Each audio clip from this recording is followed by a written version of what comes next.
my background is, I was an entrepreneur for 25 years. I started a business which was the pottery in the middle. I closed that after 15 years due to reasons because we started another business. And I was fourth generation in a family business in the brick industry. I was a female entrepreneur apparently in a male industry, in a very male industry. And what we did there, which leads to the third business, is we did bricks for the sewage system. So sewer bricks in really large cities. This is Frankfurt, Germany. We have these big canals and they're really large and huge and several meters high. So a lot of bricks go in there. It's a very nice business and nobody sees where they're going. And so we were market leader in that industry in sewer bricks. And from this business, we developed a software which found its way to the automotive industry, and it was the control of gluing robots and sealing and gluing in car parts, so in the body shop, which was a software we also used to control our own machines. And what we did was we controlled robots like that in the car industry. So we were a main technology partner to especially one automotive producer. So that's about, and everything 6 years ago, I came to Thailand and I ended up teaching entrepreneurship. So GEM, or the Global Entrepreneurship Monitor, is the largest study on entrepreneurship. And it's a longitudinal study. It started in 1999 with initially 10 countries, mainly European countries. And now there are approximately 70 countries every year that participate. And the good thing about GEM is that the data can be compared between the countries. In Thailand, we collect 3,000 samples in an adult population survey, and we have an expert survey where we try to find out about framework conditions. So it's about activities. How many entrepreneurs do we have? What do they do? Which business sectors are they in? Are they male, female? How old are they? What are they doing? How many employees? How innovative are they? Things like that. And last year, 2015, we had a special topic, which was social entrepreneurship. And so this is very new data now, which is just available since February. And so I'll just give a few numbers just to show how it is maybe not as you perceive, but in reality. So the GEM study says we had around 170,000 participants here, and the global rate of social enterprises in the population is roughly 7%, 6.9%. 6.9% of the population in those countries who participated are social entrepreneurs, either startups or running. The highest number is in America, the United States and Australia with 11%. And Southeast Asia is the lowest number in the world, the region with the lowest number of social entrepreneurs in the world, with only 3.9%. It includes China, has 5.5%. It includes China, it includes Thailand as well, which is lower. But it's, I mean, you're a lot of people. 5.5% of Chinese people is still a lot of business, right? So that's just a rough number. Thailand, 2.9. Taiwan is the lowest in the region with 1.3. Oh, China, sorry, 6.6, not 5.5, together with India. And Philippines are highest in this region with 10%. So there's a big gap as well in the region, but the numbers are not that high. If we compare social entrepreneurs to commercial enterprises, we can roughly say that we have twice as many startups in a commercial and in a normal, let's say, commercial enterprise than in a social enterprise in the world, which is similar in China, similar in the Philippines, and in Thailand and in Taiwan, for example, the gap is a lot larger. It's 4 times as many commercial startups in Thailand as we have social enterprises. And also in Taiwan, I didn't count that, it's also roughly 4 times as many enterprises in commercial. Now normally, in normal enterprises, let's say normal is the wrong word. In a commercial enterprise, we have a lot more men than women as entrepreneurs. around the world. So it goes up to twice as many men than women. And in social enterprises, this gender gap around the world closes, and they get closer, still more men than women, but it's still rather close. 55% of the enterprises run by men and 45% by women. Now, if we look at this region here, we have a very, very special situation that in ASEAN, we observe 6 countries in ASEAN, and GEM, out of 70 countries, has 6 countries in the world who have, that show either more female participation than male, or the same amount of men and women. And 5 out of those 6 countries are in ASEAN, and they're Thailand, they're Indonesia, Philippines, Vietnam, and Malaysia. And so we already come from a very, more women than men kind of situation. And if I show you this chart very shortly, you see that this is only true in Thailand. This is Thailand. This is only true for commercial businesses. You see that we have 14% of female commercial entrepreneurs versus 12% of men.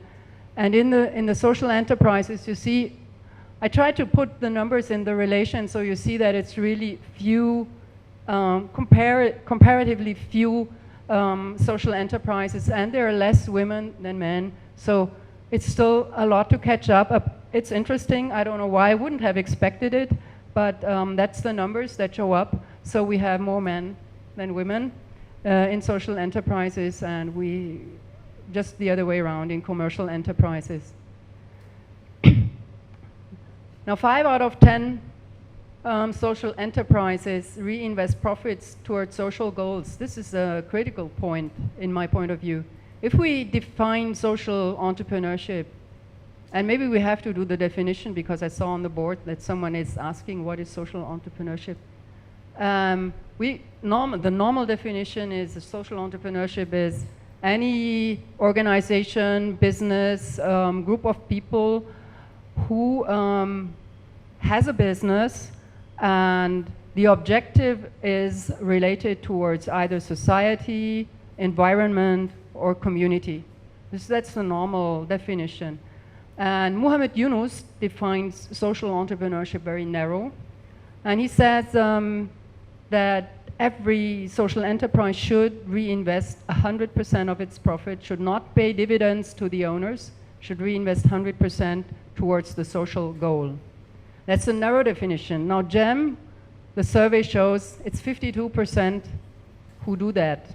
It's only half of the social enterprises who really reinvest their profits completely towards their social goals. This is just a fact. We can see it broad, the definition. We can see the definition narrow, but that's just the number. So it will be interesting to hear how you see this. And interestingly, more than 30% can rely on government funding, which is normally rare for commercial enterprise. So it's a rather high number, but I have to say that the lowest number is in Southeast Asia again. It goes up to 55% in Europe and United States, Australia, and it's low here. So this is the very, very short. It's a little bit small, but to the very left, this is Southeast Asia. So this is the first peak, which is money comes from family. And this is the highest number in all regions. And the lowest number is the number coming from governments. So you see the number is here 25% coming from governments versus 55 Australia, US. So there is a lot to catch up, and maybe governments, I mean, do they have to support social enterprises? Yes or no? Are they aware of them? This is maybe a topic we could discuss. And the other interesting point is the last slide I have. The size of the businesses in terms of employees and the use of volunteers, which also, I mean, a lot of volunteers here. And again, Southeast Asia is the lowest in terms of employees. So most businesses have less than 5 employees, including the owners. So they're below 5, so they're small businesses, micro businesses. And the second number is 67%, the highest number of all the regions in volunteers. So a lot of social enterprises definitely have a lot of support from people who maybe do not get any money for their work they do. So this is one point which is maybe special or different from the rest of the world.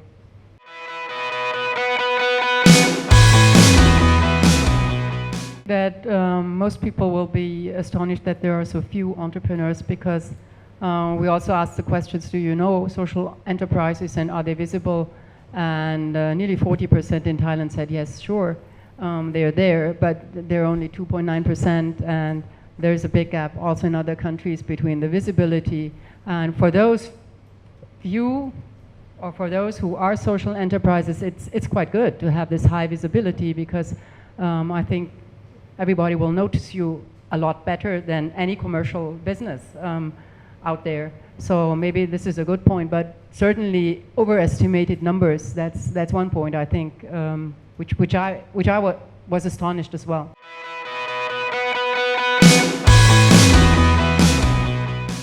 I think that the challenges are the same for social enterprises and for commercial enterprises, by the way, because if I see that where financing comes from, this is very similar, with the exception that there seems to be government funding out there for certain social causes. I think that they are very similar, like finding the right suppliers, finding the real product for the market. As you say, you're both market-based.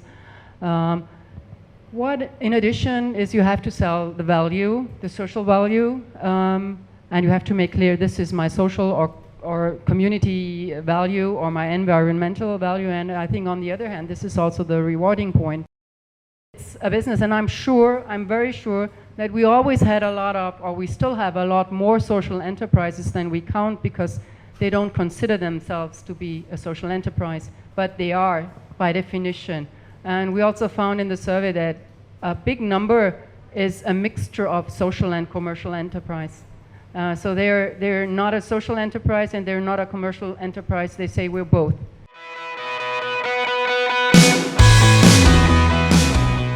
I see the future also brighter, I would say. There are several reasons. The majority of the startups in social enterprises are young people, 18 to 34 years of age, so they're the younger generation. And we see an increase in startup activity in the whole region, in young people, and interest in entrepreneurship, increased interest in entrepreneurship.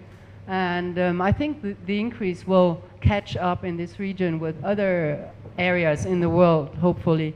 Another point is that social entrepreneurs, especially those who are in running businesses like you, 3.5 years, you two, they're highly more educated than entrepreneurs in commercial businesses. So established business owners, they're only 18% are with a high education versus 30% of social enterprises. The third point is, which maybe explains a little bit also why it is increasing. Social entrepreneurs tend to come from households with higher household income in Southeast Asia. This is maybe less a need to get the food, just to be a necessity driven. So you have more maybe chance to think about, are there other things I can change? It's not the need to get the food for the kids to the house or the money for the food, but you have more space to care about other things as well. And from interviews with female entrepreneurs, which you do as well, a lot of the female entrepreneurs say they would like to give back to society.